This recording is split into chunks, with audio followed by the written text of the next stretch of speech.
Hi hello ವೀಕ್ಷಕರೇ, welcome back to my YouTube channel. ಹೇಗಿದ್ದೀರಾ ಎಲ್ಲರೂ? ಐ ಹೋಪ್ ಎಲ್ಲರೂ ಕೂಡ ಚೆನ್ನಾಗಿದ್ದೀರಾ ಅಂತ ಅಂದ್ಕೊಳ್ತಾ ಇವತ್ತಿನ ವಿಡಿಯೋನ ಶುರು ಮಾಡ್ತಾ ಇದ್ದೀನಿ ಸ್ನೇಹಿತರೆ. ಅದಕ್ಕೂ ಮುಂಚೆ ತಾವೇನಾದ್ರು ಮೊದಲನೇ ಬಾರಿ ಚಾನಲ್ನ ವಿಸಿಟ್ ಮಾಡಿದರೆ ತಪ್ಪದೆ ಚಾನಲ್ನ ಸಬ್ಸ್ಕ್ರೈಬ್ ಮಾಡ್ಕೊಳ್ಳಿ. ವಿಡಿಯೋ ಇಷ್ಟ ಆದರೆ ಲೈಕ್, ಶೇರ್ ಆ್ಯಂಡ್ ಕಮೆಂಟ್ ಮಾಡೋದನ್ನು ಮರಿಬೇಡಿ ಸ್ನೇಹಿತರೆ. ಬನ್ನಿ ಹಾಗಾದರೆ ಇವತ್ತಿನ ವಿಡಿಯೋನ ಶುರು ಮಾಡೋಣ ಸ್ನೇಹಿತರೆ. ಈ ಒಂದು ಮ್ಯೂಸಿಕ್ ಅನ್ನೋದಿದೆಯಲ್ಲ, ಅಥವಾ ಸಂಗೀತ ಅಂತ ಏನು ಹೇಳ್ತೀವಿ, ಅದಕ್ಕೆ ತುಂಬಾ ಪವರ್ ಇದೆ ಅಂತಲೇ ಹೇಳ್ಬೋದು. ಸೊ ಇವಾಗ ಮ್ಯೂಸಿಕನ್ನು ತುಂಬ ಜನ ಕೇಳ್ತೀವಿ. ಈವನ್ ನಿಮಗೆ ಗೊತ್ತಾ, ಸೈಕಾಲಜಿ ಅಥವಾ ಸೈಕಿಯಾಟ್ರಿಯಲ್ಲಿ ಕೂಡ ಮ್ಯೂಸಿಕ್ ಥೆರಪಿ ಅಂತ ಇದೆ.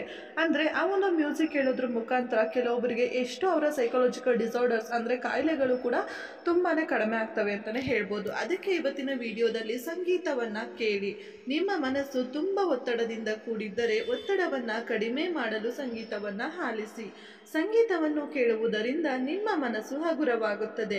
ನಾನು ಅದಕ್ಕೋಸ್ಕರನೇ ಇವತ್ತು ಈ ಒಂದು ವಿಡಿಯೋನ ಮಾಡ್ತಾ ಇದ್ದೀನಿ ಸ್ನೇಹಿತರೆ. ನಿಜವಾಗ್ಲೂ ಮ್ಯೂಸಿಕ್ಕಿಗೆ ಅಷ್ಟು ಪವರ್ ಇದೆ ಅಂತಲೇ ಹೇಳ್ಬೋದು. ಯಾರು ಈ ಒಂದು ಪಾಯಿಂಟನ್ನು ಅಗ್ರಿ ಮಾಡ್ತೀರಾ, ದಯವಿಟ್ಟು ವಿಡಿಯೋಗೊಂದು ಲೈಕ್ ಮಾಡಿ, ಓಕೆನಾ?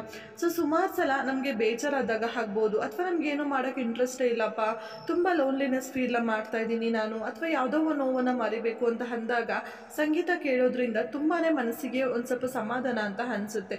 ಪರ್ಸನಲಿ ನಾನು ಇದನ್ನು ತುಂಬಾ ಅಗ್ರಿ ಮಾಡ್ತೀನಿ, ಹಾಗೆ ನಂಬ್ತೀನಿ ಕೂಡ. ಯಾಕಂದರೆ ನಾನು ಕೂಡ ಈ ಒಂದು ಫೀಲನ್ನು ತೊಗೊಂಡಿದ್ದೀನಿ.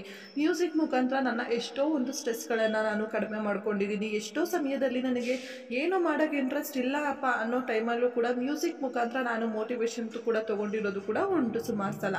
ಸೊ ಯಾರಿಗೂ ಈ ರೀತಿಯಾಗಿ ಮಾಡಿದ್ದೀರಾ, ದಯವಿಟ್ಟು ಕಮೆಂಟಲ್ಲಿ ಶೇರ್ ಮಾಡಿ, ಓಕೆನಾ?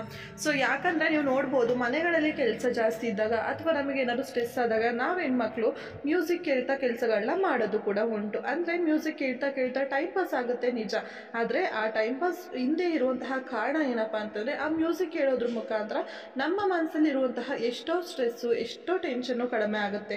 ಹಾಗೆ ನಿಧಾನಕ್ಕೆ ನಮ್ಮ ಮನಸ್ಸು ಆ್ಯಕ್ಟಿವ್ ಆಗಲಿಕ್ಕೆ ಶುರುವಾಗುತ್ತೆ. ಹಾಗಾಗಿ ನಾವು ಕೂಡ ಮ್ಯೂಸಿಕ್ ಕೇಳೋದನ್ನ ಖಂಡಿತವಾಗ್ಲೂ ನಿಲ್ಲಿಸಲೇಬಾರ್ದು. ಸೊ ದಿನದಲ್ಲಿ ಒಂದು ಸಲ ಆದರೂ ನಿಮಗೆ ಇಷ್ಟವಾದಂತಹ ಮ್ಯೂಸಿಕನ್ನು ಕೇಳಿ.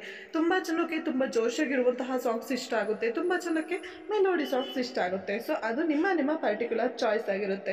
ಬಟ್ ಖಂಡಿತವಾಗ್ಲೂ ನಿಮಗೆ ಬೇಜಾರಾದಾಗ ಮ್ಯೂಸಿಕ್ ಕೇಳುವಂತಹ ಅಭ್ಯಾಸನ ಮಾಡೋದು ತುಂಬಾ ಒಳ್ಳೆಯದು ಅಂತಲೇ ನಾನು ಹೇಳ್ತೀನಿ ಸ್ನೇಹಿತರೆ. ಇದು ಕೆಟ್ಟ ಅಭ್ಯಾಸ ಅಂತ ಅಲ್ಲ, ಆದರೆ ಕೇಳೋದ್ರಿಂದ ಮನಸ್ಸಿಗೆ ಏನೋ ಒಂಥರ ಸಂತೋಷ ಆಗುತ್ತೆ.